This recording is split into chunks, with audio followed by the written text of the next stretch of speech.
Sta arrivando.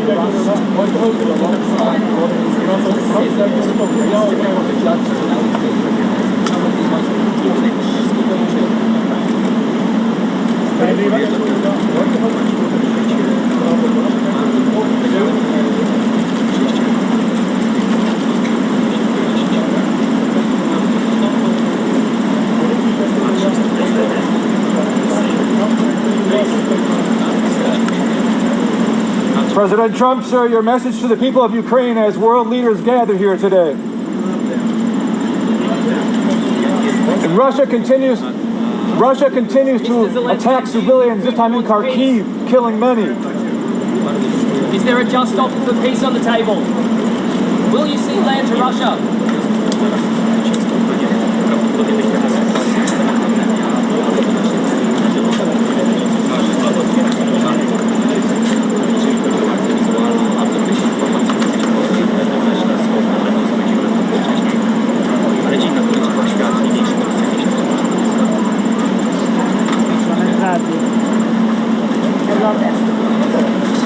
I love them, right? You said I love them, right? You said I love them.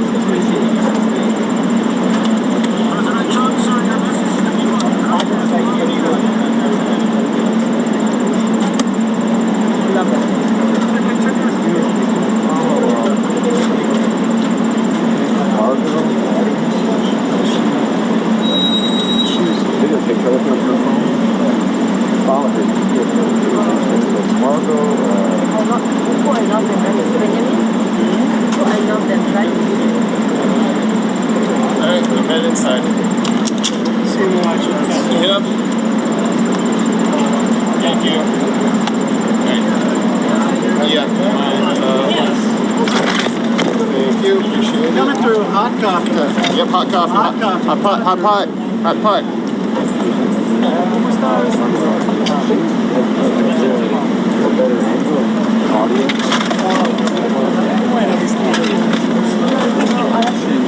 That's her account.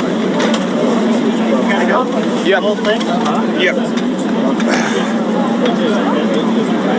Bit of deal. Right here.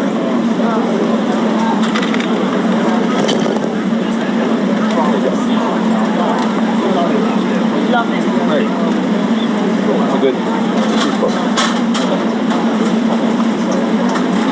One! Oh!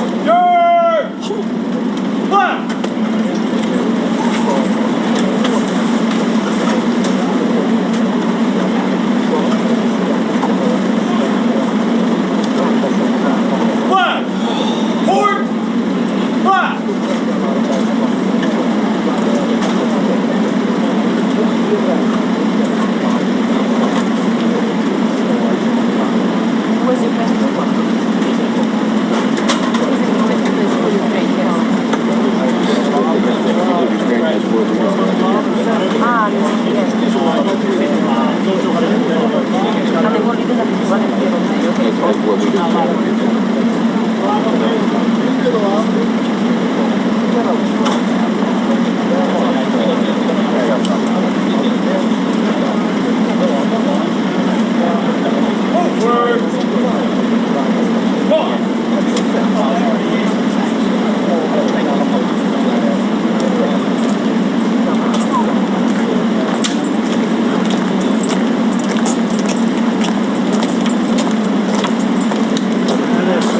Ahora se van.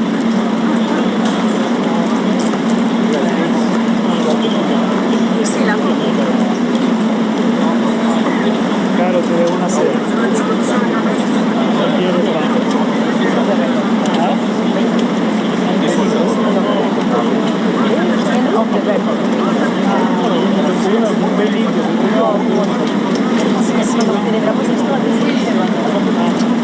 Vamos el 26.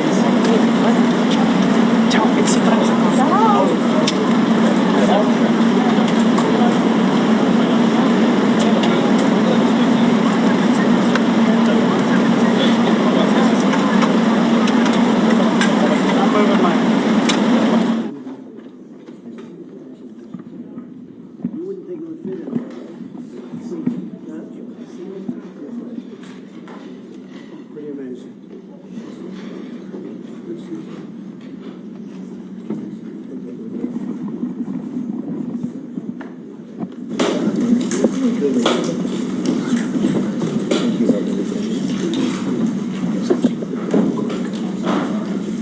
too long.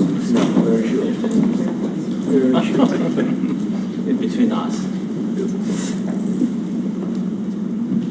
Well, thank you very much. It's an honor to have the president of Ukraine with us. We've had a lot of good discussions, a lot of good talks, and I think progress is being made, very, very substantial progress in many ways. We had a good meeting, as you know, just a short while ago with the president of Russia, and I think there's a possibility that something could come out of it, and today's meeting is very important. We have, I guess, the seven very powerful leaders from Europe, and we're going to be meeting with them right after this meeting, and thank you very much for being here. Thank you so much, Mr. President. If I can, first of all, thank you for invitation, and thank you very much for your efforts, personal efforts to stop killings and stop this war. Thank you, and using this opportunity, many thanks to your wife, First Lady of the United States. She sent a letter to Putin about our children, abducted children, and my wife, First Lady of Ukraine, she gave the letter. It's not to you, to your wife. Oh, I want it. Yeah. So we're saying this sensitive topic, yes, please. And thanks to our partners, and that you supported this format, that after our meeting we can have leaders who are around us, UK, and France, Germany, Italy, Finland, EU, NATO, I mean all partners around Ukraine supporting us. Thanks them, and thank you very much for invitation. Thank you very much for being here. President Trump. Do you think it's fair? Yes, Peter, go ahead. Thank you, President Trump. So, President Zelensky, you say in a post on X today, Russia must end this war, which it itself started. President Trump, you say President Zelensky of Ukraine can end the war with Russia almost immediately if he wants to. Which is it? No, I think that's true. I think we're going to have a meeting. I think if everything works out well today, we'll have a trilat. And I think there will be a reasonable chance of ending the war when we do that. And is this the end of the road for American support for Ukraine? Is today's meeting deal or no deal? I can never say that. It's never the end of the road. People are being killed, and we want to stop that. So I would not say it's the end of the road. No, I think we have a good chance of doing it.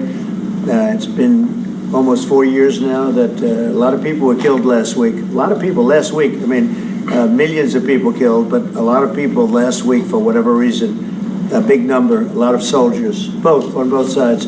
And I know the president, I know myself, and I believe Vladimir Putin wants to see it ended. And as you met with Putin on Friday, today you've got President Zelensky here. As you listen to Russia and Ukraine, which side has the better cards? Right? Well, I don't want to say that. I'm just here to be. Look, this isn't my war. This is Joe Biden's war.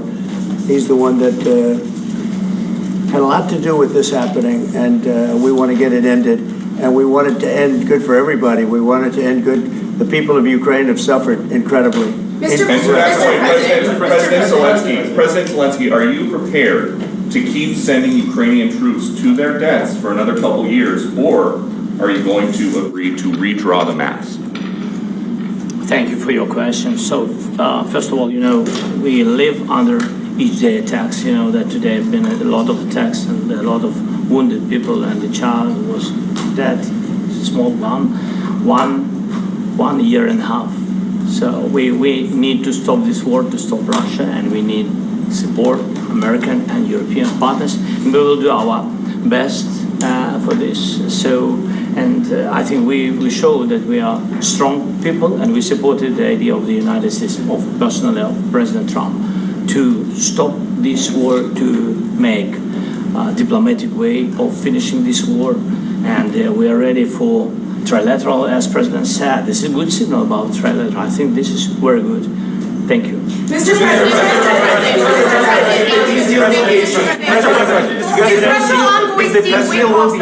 Yes. If the peace deal will be achieved, are you going to be willing to send American peacekeepers to Ukraine? Well, we're going to work with Ukraine. We're going to work with everybody, and we're going to make sure that if there's peace, the peace is going to stay long term. This is very long term. We're not talking about a 2-year peace and then we end up in this mess again. We're going to make sure that everything's good. We'll work with Russia. We're going to work with Ukraine, and we're going to make sure it works. And I think if we can get to peace, it's going to work. I have no doubt about it. Your team has talked about security guarantees. Could that involve U.S. troops? Would you roll that out in the future? We'll let you know that maybe later today. We're meeting with 7 great leaders of great countries also, and we'll be talking about that. They'll all be involved, but there'll be a lot of help. When it comes to security, there's going to be a lot of help. It's going to be good. They are first line of defense because they're there. They're Europe. But we're going to help them out also. We'll be involved. Mr. President, Vladimir Putin mentioned that the war will not end without addressing the root causes of this war. Have you had an understanding what are the root causes of this war? Well, look, the war is going to end. When it ends, I can't tell you, but the war is going to end, and this gentleman wants it to end, and Vladimir Putin wants it to end. I think the whole world is tired of it, and we're going to get it ended. It was, I've done 6 wars. I've ended 6 wars, and I thought this maybe would be the easiest one, and it's not the easiest one. It's a tough one. A lot of reasons for it. And they'll be talking about it for a long time, but they'll be talking about the others. Look, India, Pakistan, we're talking about the big places. When you look at, you just take a look at some of these wars. You go to Africa and take a look at that. Rwanda and the Congo, Republic of the Congo. That's been going on for 31 years. And so we've done a total of 6, and we really have 6, not including the fact that we obliterated, and it turned out to be a total obliteration, the nuclear, as you said, the future nuclear capability of Iran. And this one, I think we're going to get solved also. I feel confident we're going to get it solved. Thank you, Mr. President. Can you tell us about your conversations with European leaders and what they need to see to support an end to the war? Yeah, well, we're going to be meeting with a great representative group and 7 very powerful, very big countries and great people, all friends of mine and friends of yours. And we're going to have some suggestions made. They want to see peace. They would like to see peace. President Russia, you said last night in the red. President Trump, do you think it's fair to for Ukraine and for Russia to achieve a lasting and durable peace if Ukraine cedes its territories that Russia hasn't yet conquered? Do you think it's a fair peace for Ukraine? We're going to have a lasting peace. Just to answer the first part of your question, we're going to have a lasting peace. I hope it's going to be immediately. I hope it doesn't have to go on. And I think people of the whole world is going to be very happy when that's announced. Mr. President, you posted on social media, Mr. President, a very touching letter from the First Lady, and the letter was hand-delivered to President Putin, and it calls for an end to the war, essentially, because of the children and the children's future. Why did the First Lady feel that letter was necessary? Was it because she believes that Mr. Putin is the aggressor in the war? Is a similar letter being hand-delivered to President Zelensky? So the First Lady felt very strongly. She's watched the same thing that you watch and that I watch. I see things that you don't get to see, and it's horrible. But when she's got a great love of children, she has a wonderful son that she loves, probably more than anybody, including me. I hate to say it, but she loves her son. She loves children, and she hates to see something like this happening. And that goes for other wars too. I mean, she sees the heartbreak, the parents, the funerals that you see on television. Always funerals. We want to see something other than funerals. No, she felt. It was a beautiful letter. It was very well received by him. And she did ask me to say, she would love to see this end. She would love to see it end. And she says it very openly, very proudly, and with great sorrow because so many people have been killed. Mr. President, last week, Brian, go ahead, Brian. Yes, sir. I've got a question for each of you. Yes. First of all, Mr. President Zelensky, you look fabulous in that suit. I said the same thing. Yeah, you look good. I said the same thing. Yeah, looks good. I said to the one that attacked you last time. See, now he's I remember that. I apologize to you. You look wonderful. No, my first question for you, President Zelensky. In the same suit. You see, I changed your Maybe yours is much better than mine. Real quickly, upon peace, God willing we get peace, are you open to holding an election in your country? Yes, of course. We are open for election, yes. We have to do safety circumstances. And a little bit, we need to work in the parliament, because during the war you can't have elections, but we can do security. We need, maybe, how to say, we need a truth, yes, everywhere, in the battlefield, in the sky, and the sea, yeah, to make possible for people to do democratic, open, legal elections. So you say during the war you can't have elections. So let me just say 3.5 years from now, so you mean if we happen to be in a war with somebody, no more elections. Oh, that's good. I wonder what the fake. You like this idea? Yeah. No. Speaking of news, I got a question for you. This sounds insane for me even to ask this, but do you think the American media really doesn't even want a peace deal? Because they've been so critical of you every step of the way as you lead the charge for peace. It's an amazing phenomenon. I said that if in the settlement you got Moscow, St. Petersburg, and thousands of miles around them, they would say I made a bad deal. The level of hatred and animosity is incredible. Not with all. I mean, we have great people up here. We also have terrible people up there that I think are told what to say. But, you know, in solving all of these wars, they don't even write about it. You know, I saw major wars. I saw wars that have been going on for 31, 35, and 37, and a couple of quicker ones.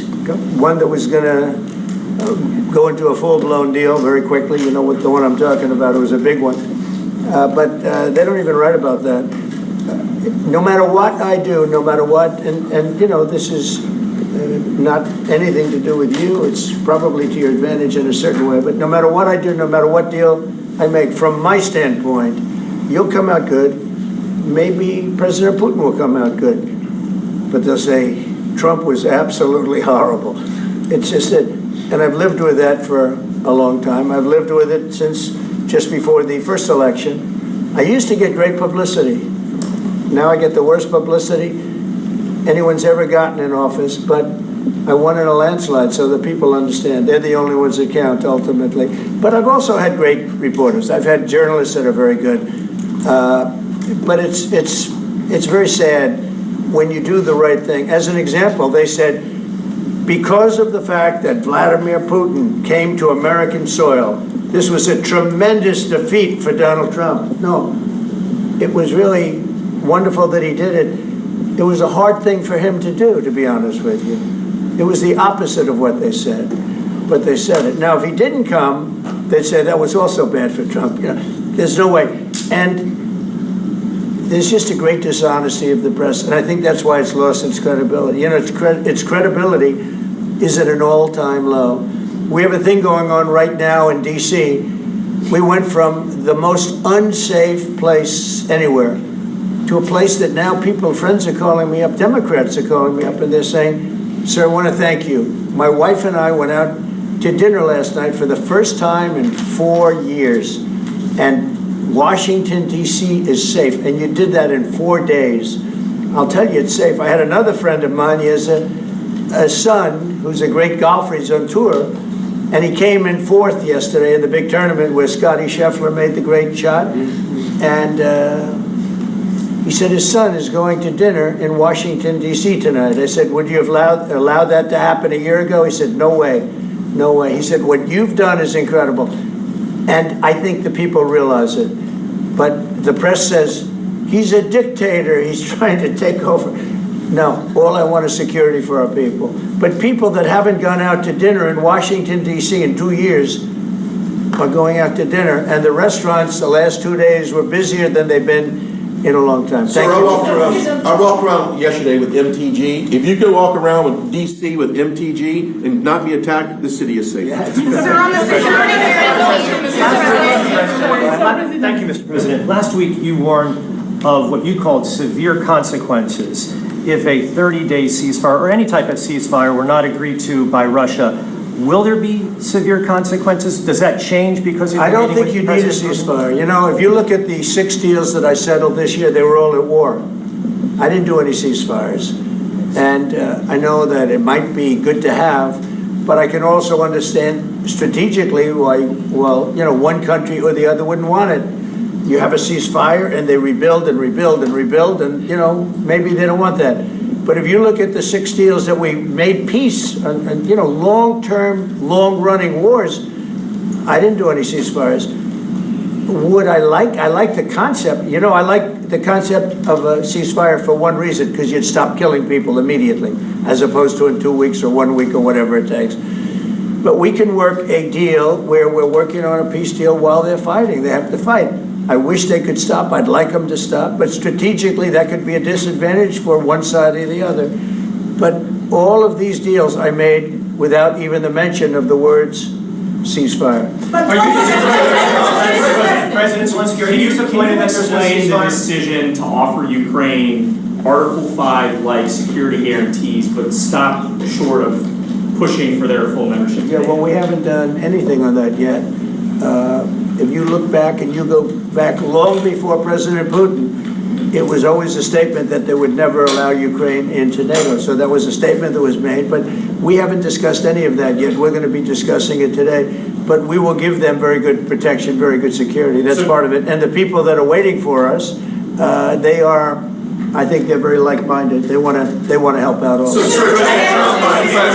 Thank you, President. Thank you, President Trump. Are you disappointed there's no ceasefire, Mr. President? The United States has already given hundreds of billions of dollars to this war effort in Ukraine. At best, it is a stalemate, and the killing continues. So, President Trump, how much more is the United States willing to give Ukraine? And President Zelensky, how much more do you want?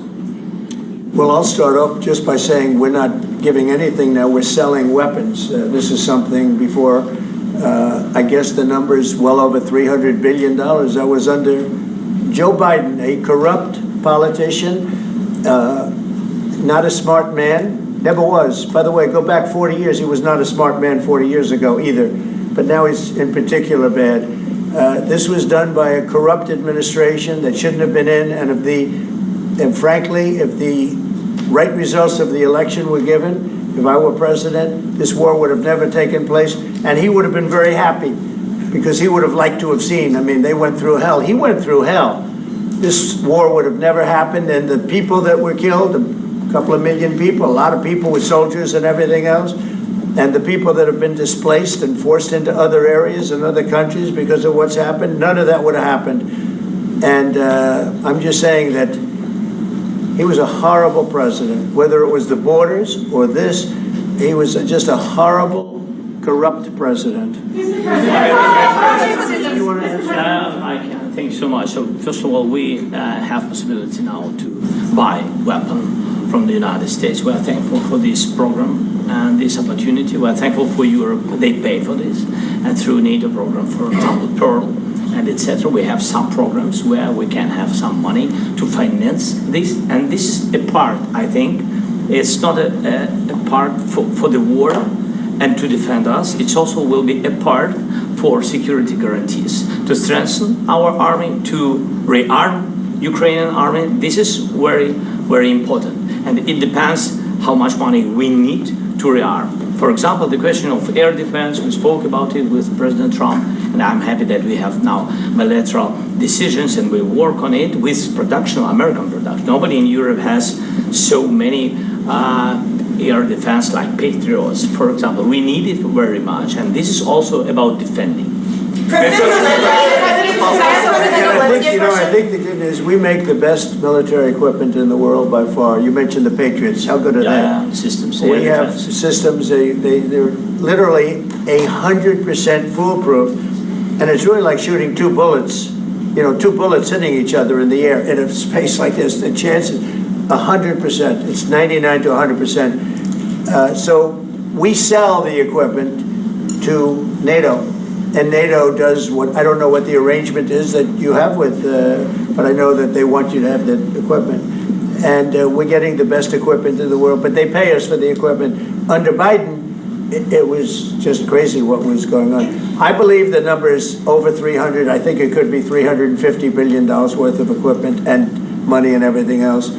And we've made more progress in settling this war in the last 2 months than they made in 4 years. This should have been settled a long time ago, but it should have never happened. Yeah, please.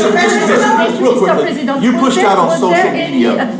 Brian, go first. You pushed out on social media about doing away with mail-in ballots and potentially electronic voting machines. Can you expand on that and how important Well, that's a very off-topic, just really quickly. Mail-in ballots are corrupt. Mail-in ballots, you can never have a real democracy with mail-in ballots. And we, as a Republican Party, are going to do everything possible that we get rid of mail-in ballots. We're going to start with an executive order that's being written right now by the best lawyers in the country to end mail-in ballots because they're corrupt. And you know that we're the only country in the world, I believe, I may be wrong, but just about the only country in the world that uses them because of what's happened. Massive fraud all over the place. The other thing we want change are the machines. For all of the money they spend, it's approximately 10 times more expensive than paper ballots. And paper ballots are very sophisticated with the watermark paper and everything else. We would get secure elections. We'd get much faster results. The machines, I mean, they say we're going to have the results in 2 weeks. With paper ballots, you have the results that night. Most people, but most people, many countries use paper ballots. It's the most secure form. So between paper ballots, very, very important, paper ballots, and I think maybe even more important, the mail-in voting. We're going to end mail-in voting. It's a fraud. If you have mail-in vote, even Jimmy Carter with this commission, they set it up. He said the one thing about mail-in voting, you will never have an honest election if you have mail-in. And it's time that the Republicans get tough and stop it because the Democrats want it. It's the only way they can get elected. Because with men and women's sports and with transgender for everybody and open borders and all of the horrible things, and now the new thing is they love crime. They're fighting me on the fact that I've made Washington, D.C. safe. We're not going to get mugged, beaten up, or killed like all the people you've been watching get so badly hurt. I'm glad, I hate to take your time with this, but I'm glad you asked me that question. Sorry. We're going to stop mail-in ballots because it's corrupt. You know, when you go to a voting booth and you do it the right way and you go to a state that runs it properly, you go in, they even ask me, they asked me for my license plate, for identity. I said, I don't know if I have it. They said, sir, you have to have it. I was very impressed, actually. But it's very hard to cheat with mail-in voting. As you know what happens in California, it's so corrupt, where some people get 5, 6, 7 ballots delivered to them. Now, we got to stop mail-in voting, and the Republicans have to lead the charge. The Democrats want it because they have horrible policy. If you have mail-in voting, you're not going to have many Democrats get elected. That's bigger than anything having to do with redistricting, believe me. And the Republicans have to get smart. We're not going to have a country. I said for a long time at rallies, you need borders and you need free and fair elections. Those two things, otherwise you don't have. We have strong borders now. In 90 days, Mr. President, we didn't have 0 in 3 months. Not one person came in illegally into our country. In fact, even I find that hard to believe, but it's run by a little bit of a liberal group that put out the numbers, so I guess it's, but 0, 0, and 0. You go back a year ago, 2 years ago, 3 millions of people poured into our country. It was terrible. Thank you very much. What security guarantees do you need from President Trump to be able to make a deal? Is it American troops, intelligence, equipment? What is it? Everything. And really, it includes two parts. First, strong Ukrainian army. That's what I began to discuss with your colleagues. And it's a lot about weapon and then people and training missions and intelligence. And second, we will discuss with our partners. It depends on the big countries, on the United States, on a lot of our friends. And Mr. President, are you willing to commit American troops to that NATO-like protection in order to get President Zelensky to a deal today? Well, I don't know if you define it that way, but NATO-like, I mean, we have people waiting in another room right now. They're all here from Europe, biggest people in Europe. and they want to give protection. They feel very strongly about it, and we'll help them out with that. I think it's very important. I think it's very important to get the deal done. You've been involved with the peacekeeping in Ukraine since your first day in the administration. What would you say to the Ukrainian people right now who are suffering under the Russian attacks and hoping that the American people will stand with them? Well, I know Ukrainian people. I've known many over the years. They're great people. They're smart. They're energetic. They love their country. I mean, they love their country, and we want to get this war ended. That's all I can do. I love the Ukrainian people, but I love all people. I love the Russian people. I love them all. I want to get the war stopped. Very important. Mr. President, was there any aspect of your discussion with Vladimir Putin that left you disappointed?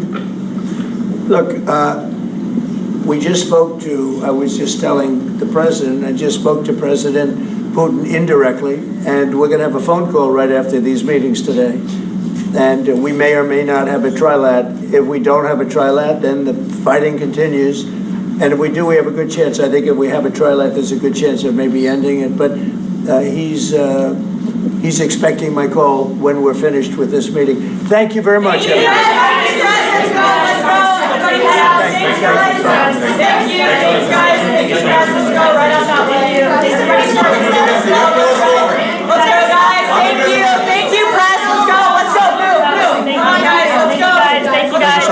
Thank you, press. Thank you. Keep moving. Thanks, guys. Thank you. Hey, guys. Keep moving quickly. Let's go. Thanks, guys. Keep moving.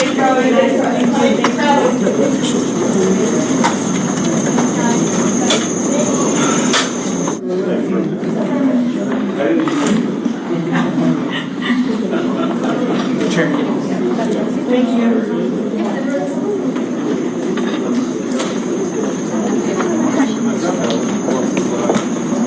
Thank you.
it's not a great day. This is a picture.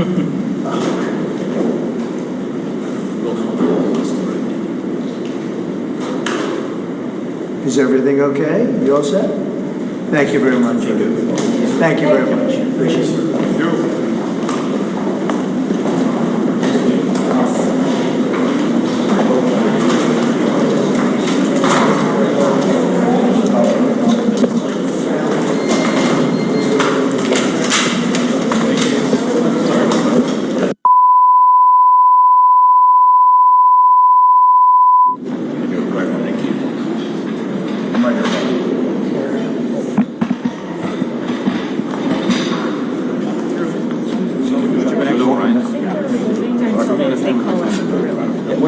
We're full also. Can we go there? Yeah. You're going down to where you drink cigarettes? You good? Yeah. Hey, I got your mind.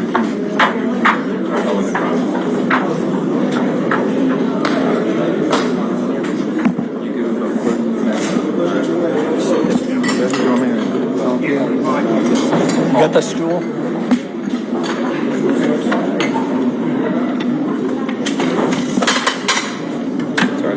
Sorry. Thank you. Y'all just going to be standing right here. Is it okay if I sit there? Yeah.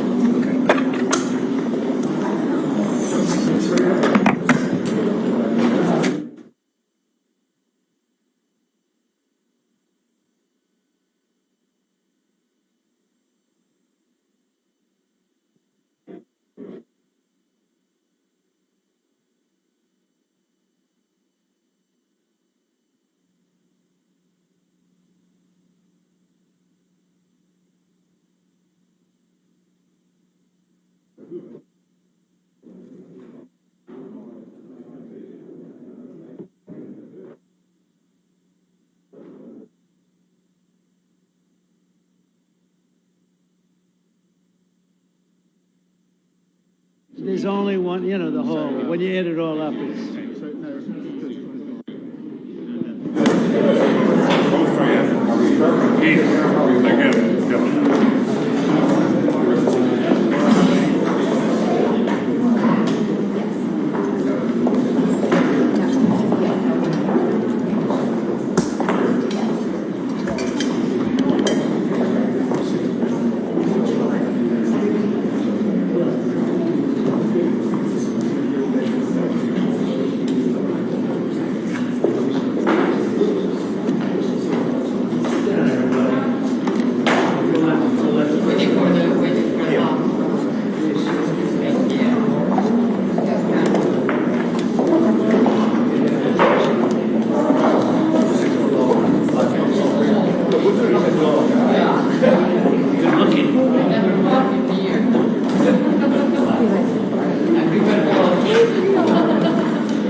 Isn't it just such an incredible place?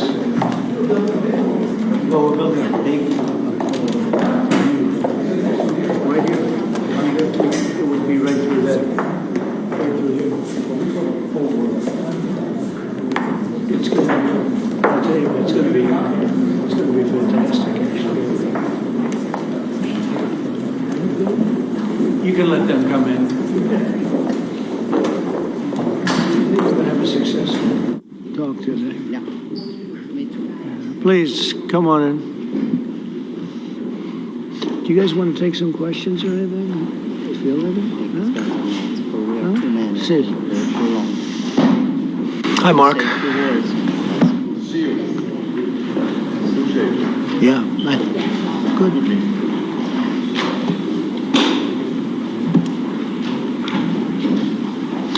Well, thank you very much. It's a great honor to have you here. Special place, White House is special no matter where you're from. Represents so much, and it really is beautiful. Thank you for all of the wonderful things that took place today. We've had a very successful day thus far. important discussions as we work to end the killing and stop the war in Ukraine. We're all working for the same goal, very simple goal. We want to stop the killing, get this settled. I've just had the honor of being with President Zelensky and all of the discussions that we've had. We covered a lot of territory, and I spoke indirectly with President Putin today. We're going to call President Putin right after this meeting. I'm sure we're going to have a solid meeting, good meeting, maybe a great meeting, and we're going to try and work out a trilat after that and see if we can get it finished, put this to sleep, because this is not since the Second World War has there been anything like this. So I'm honored to welcome NATO Secretary General Mark Rutte, who's a great gentleman, great political leader in Europe generally, but now he's the NATO Secretary General, and you're doing a fantastic job. Thank you very much, Mark. Prime Minister Starmer of the United Kingdom, our friend and my friend, and doing really well. And people like him a lot. We all like him. Everyone knows President Macron of France, who's been with me from the beginning, one of the first people I met as a foreign dignitary, and I liked him from day one. And I like him even more now. That's pretty good. That's unusual. That's a pretty unusual thing. Prime Minister Meloni of Italy, who's really a great leader and an inspiration over there. She's served now, even though she's a very young person, she's served there for a long period of time relative to others. They don't last very long. You've lasted a long time. You're going to be there a long time. Chancellor Merz of Germany, who is a very strong person and a very strong leader and very highly respected in Germany. And he's my friend, and it's an honor to have him as my friend. Thank you very much. Very good. You look great with your tan. Where did you get that tan? I want to get a tan like that. That's true. President Stubb of Finland, and he's somebody that, where are we here? Huh? Where? I'm right here. Oh. You look better than I've ever seen you look.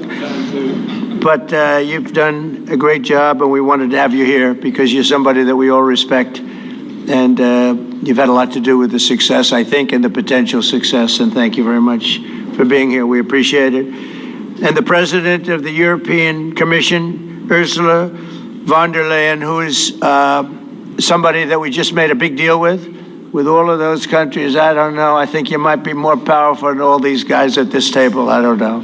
But we had a great negotiation, and you're respected all over the world. So I want to thank you very much for being here. It's a great honor to have you. The Alaska Summit reinforced my belief that while difficult, peace is within reach, and I believe that in a very significant step, President Putin agreed that Russia would accept security guarantees for Ukraine, and this is one of the key points that we need to consider, and we're going to be considering that at the table also, like who will do what, essentially. I'm optimistic that collectively we can reach an agreement that would deter any future aggression against Ukraine, and I actually think there won't be. I think that's even overrated, largely overrated, but we're going to find out, and I think that the European nations are going to take a lot of the burden. We're going to help them, and we're going to make it very secure. We also need to discuss the possible exchanges of territory, taking into consideration the current line of contact. That means the war zone, the war lines that are pretty obvious, very sad, actually, to look at them. And negotiating positions. President Putin, also, you have President of Ukraine, who is... you just met a little while ago, and we're going to try and get a three-party meeting, maybe as soon as we can. And I have a feeling you and President Putin are going to work something out.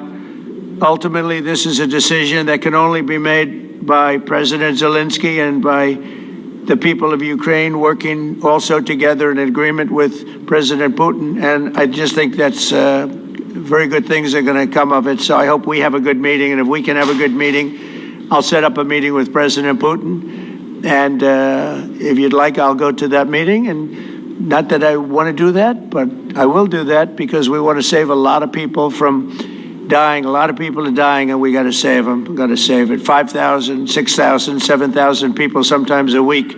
All of us would obviously prefer an immediate ceasefire while we work on a lasting peace, and maybe something like that could happen. As of this moment, it's not happening, but President Zelensky and President Putin can talk a little bit more about that. You know, in the 6 or so wars that we stopped, we haven't had a ceasefire, and so I don't know that it's necessary. You can do it through the war. But it would be, I like the ceasefire from another standpoint. You immediately stop the killing. But I believe a peace agreement at the end of all of this is something that's very attainable, and it can be done in the near future. With all of the wars that I got involved in, we only have this one left. Of course, as I walk out the door, there'll probably be a new one starting, and I'll get that stopped too. But I thought this was going to be one of the easier ones. It's actually one of the most difficult. They're very complex. The next step would be for a trilateral meeting, and that will be worked out. And I just look forward to working and having a great result. We're going to spend a lot of time today talking about, and we're really honored you guys came over. I mean, these are the heads of major countries and respected all over Europe. And they speak for, largely, I think I should say, but pretty much for the other countries of Europe. And we will come to a resolution today, I think, on almost everything, including probably the security. And that's pretty much the story. I'd like to say, Mr. President, would you like to say something? You have the media. If you want, you could come over and you could stand, you could use mine, or you could just turn around, whichever you feel comfortable with. Thank you so much. I can speak without microphone. Thank you so much. I think that we had very good conversation with President. Ukraine depends on the United States and on you and on those leaders who are with us in our hearts. They have been online, and we spoke about very sensitive points. The first one is security guarantees, and we are very happy with President that all the leaders are here, and security in Ukraine depends on the United States and on you and on those leaders who are with us in our hearts. They have been online before yesterday, and etc. So a lot of countries on the side of Ukraine, our people, and all of us want to finish this war, stop Russia and stop this war. We spoke about it, and we will speak more about security guarantees. This is very important that the United States gives such strong signal and is ready for security guarantees.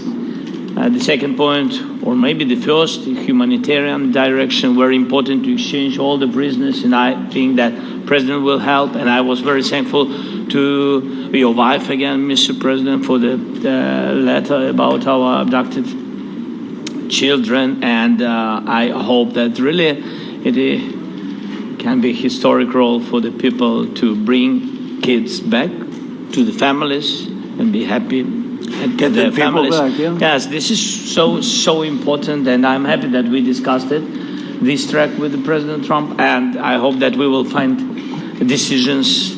And then what is very important, that all the sensitive things, territorial, etc., we will discuss on the level of leaders during trilateral meeting, and President Trump will try to organize such meeting, and he said that he will come or not come. Ukraine will be happy if you will both want me there, I will be there. Yeah, thank you. And I think this is very important. Yes, so security guarantees, bringing kids back, and all our people, not only warriors, first of all warriors, and all the civilians, journalists, a lot of people in prison. So we need them back.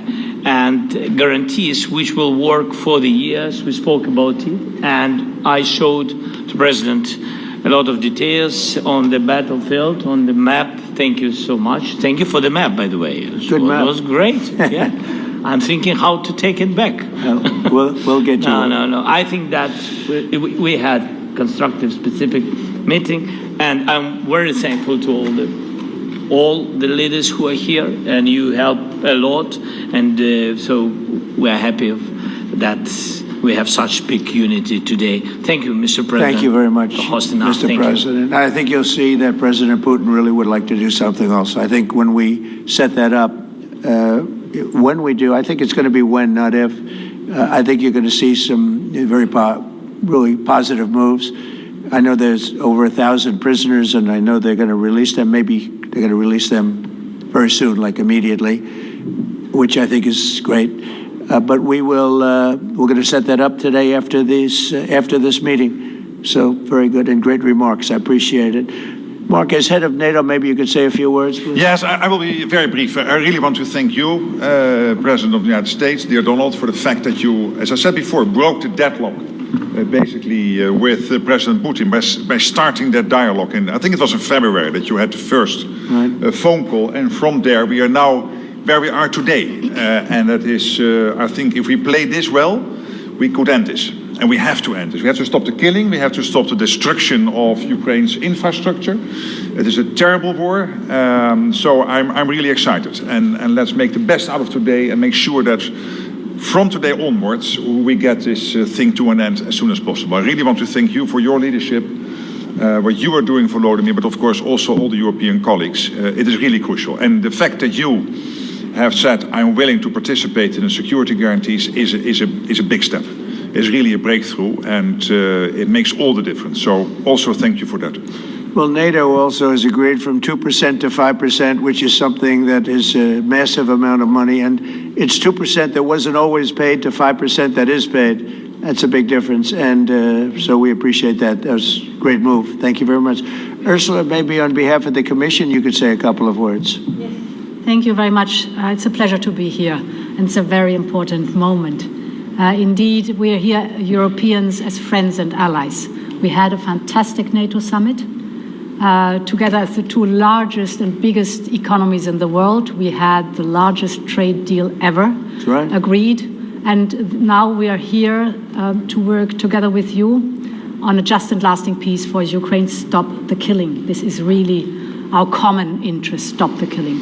And indeed, it's very good to hear that we're working on the security guarantees, Article 5 lies security guarantees, so important. But I want to thank you also that you mentioned the thousands of Ukrainian children that have been abducted. And as a mother and grandmother, every single child has to go back to its family. This should be one of our main priorities also in these negotiations, to make sure that the children come back to Ukraine, to their families. Thank you, and we did. I was just thinking we're here for a different reason, but we just a couple of weeks ago made the largest trade deal in history. So that's a big thing, and congratulations. That's great. Thank you very much, Ursula. Mr. Chancellor from Germany, a very great leader. Mr. President, Donald, many thanks for having us today. I think this is extremely helpful that we are meeting and hearing that the two of you are having such a good meeting today here in Washington. The next steps ahead are the more complicated ones now. The path is open. You opened it last Friday. But now the way is open for complicated negotiations. And to be honest, we all would like to see a ceasefire, the latest from the next meeting on. I can't imagine that the next meeting would take place without a ceasefire. So let's work on that, and let's try to put pressure on Russia, because the credibility of these efforts we are undertaking today are depending on at least a ceasefire from the beginning of the serious negotiations from next step on. So I would like to emphasize this aspect and would like to see a ceasefire from the next meeting, which should be a trilateral meeting wherever it takes place. Well, we're going to let the president go over and talk to the president, and we'll see how that works out, and if we can do that. I will say, and again I say it, in the 6 wars that I've settled, I haven't had a ceasefire. We just got into negotiations, and one of the wars was, as you know, in the Congo was 31 years long. Another one that we settled last week with 2 great countries was 35 years going on, and we had no ceasefire. So if we can do the ceasefire, great. And if we don't do a ceasefire, because many other points were given to us, many points were given to us, great points. Please, Georgia, go ahead. Well, thank you very much, Donald, Mr. President, for hosting us today in this important meeting. And I think it is an important day, a new phase, after 3 years and a half that we didn't see any kind of sign from the Russian side that there was a willing for dialogue. So something is changing, something has changed, thanks to you. Thanks also to the stalling in the battlefield, which was achieved with the bravery of Ukrainians and with the unity that we all provided to Ukraine. And the reason why I mention it is that we also have to remind that if we want to reach peace and if we want to guarantee justice, we have to do it united. So that's why it's a very good day, the one we are in. You can obviously count on Italy as it was from the beginning. We are on the side of Ukraine, and we do absolutely support your efforts towards peace. We will talk about many important topics. The first one is security guarantees, how to be sure that it won't happen again, which is the precondition of every kind of peace. I'm happy that we will discuss about that. I'm happy that we will begin from a proposal, which is the, let's say, Article 5 model, which was Italian at the beginning. So we are always ready to bring our proposals for peace, for dialogue. It's something we have to build together to guarantee peace and to defend the security of our nation. So thank you, Mr. President, for hosting us. Thank you very much. Emmanuel? Thank you, Mr. President, for organizing this meeting and for your commitment. And everything was said, but I just have to say here, everybody around this table is in favor of peace. And we work very hard, and we've worked very hard during the past few years to have a peace which is a robust and long-standing peace. This is why the idea of a trilateral meeting is very important, because this is the only way to fix it. And by the way, I think as a follow-up, we would need probably a quadrilateral meeting, because when we speak about security guarantees, we speak about the whole security of the European continent. And this is why we are all united here with Ukraine on this matter. In order to organize such a trilateral meeting, your idea to ask for a truce or a ceasefire, at least to stop the killings, as we discussed, is a necessity. And we all support this idea. And in order to have such a long-standing peace for Ukraine and for the whole continent, we do need these security guarantees. And the first one is clearly a credible Ukrainian army for the years and decades to come. And the second one is our own commitments, all of us. And we worked very hard during the past few months amongst the coalition of the willings, with the support of NATO, to build the different pillars of security guarantees and our commitments. And you can be sure that the Europeans are very lucid about the fact that they have their fair share in these security guarantees for Ukraine, but their own security is clearly at stake in this situation. So you can count on us, as we can count on you, in order to deliver this robust peace for both Ukraine and Europe. Thank you very much, Emmanuel. Mr. Prime Minister? Thank you very much, Mr. President, and thank you for hosting us here.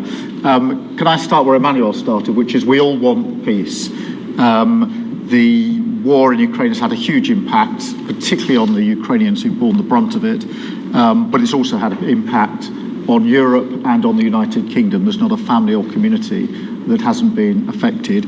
And when we talk about security, we're talking about the security not just of Ukraine, we're talking about the security of Europe and the United Kingdom as well, which is why this is such an important issue. I think this is such an important meeting.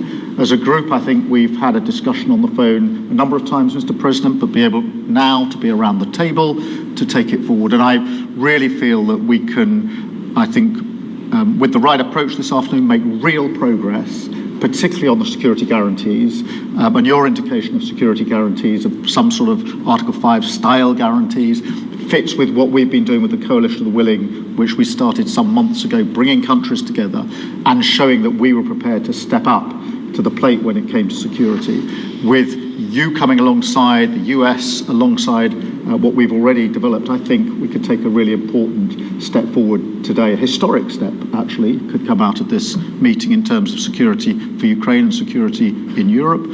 I also feel that we can make real progress towards a just and lasting outcome. Obviously that has to involve Ukraine, and a trilateral meeting seems the sensible next step. So thank you for being prepared to take that forward, because I think if we can ensure that that is the progress out of this meeting, both security guarantees and some sort of progress on trilateral meeting of some sort to bring some of the difficult issues to a head, then I think today will be seen as a very important day in recent years in relation to a conflict which has gone on for 3 and a bit years, and so far nobody's been able to bring it to this point. So I thank you for that. Well, thank you very much. And, it's very interesting because this is the first for the White House. You can't say that very often. It's seen a lot over the years, since 1800, 1799, to be almost exact.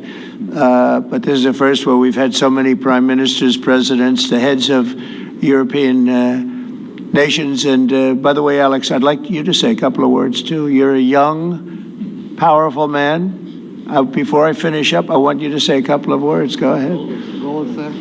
I'll take the notion of youth back to my wife and try to convince her. Thank you very much, Mr. President. I think in the past 2 weeks, we've probably had more progress in ending this war than we have in the past 3.5 years. And I think the fact that we're around this table today is very much symbolic in the sense that it's Team Europe and Team United States helping Ukraine. And the progress that we're looking out of this meeting is about the security guarantees, which are a big part of this. And then, of course, moving towards a process with a trilateral meeting with you and President Putin and President Zelensky. Some of the international media might wonder, why is the President of Finland here? I think the reason is probably that we might come from a small country, but we have a long border with Russia, over 800 miles. And we, of course, have our own historical experience with Russia from World War II, the Winter War and the War of Continuation. And if I look at the silver lining of where we stand right now, we found a solution in 1944, and I'm sure that we'll be able to find a solution in 2025 to end Russia's war of aggression and find and get a lasting and just peace. The situation is very difficult, but that's why we're here. Thank you, Alex, very much. Good job. So we're going to be meeting for a while, and we're going to discuss some of the issues.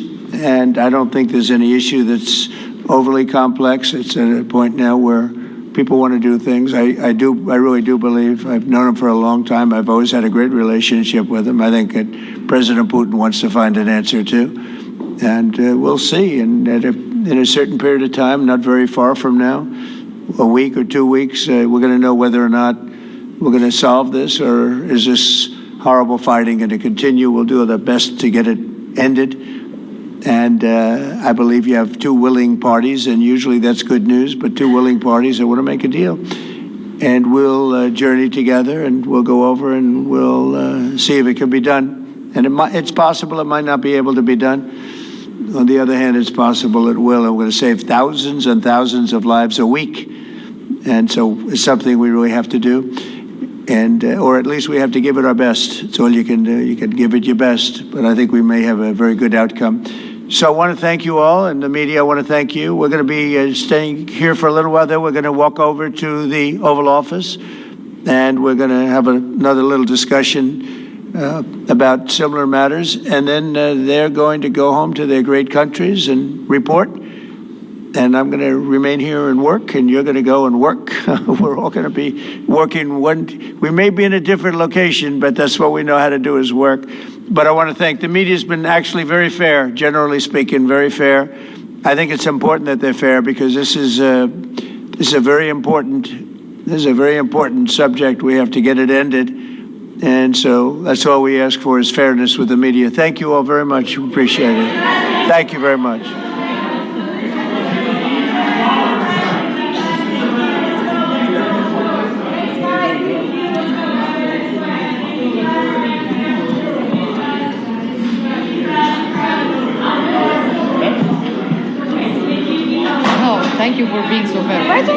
Thank you, Donald. All the time. But he loves it. He loves it. For he does it always. I never want to speak with my friend. He's a very good player, golfer, you know. Yeah, I know. He went to college. But he says you always win.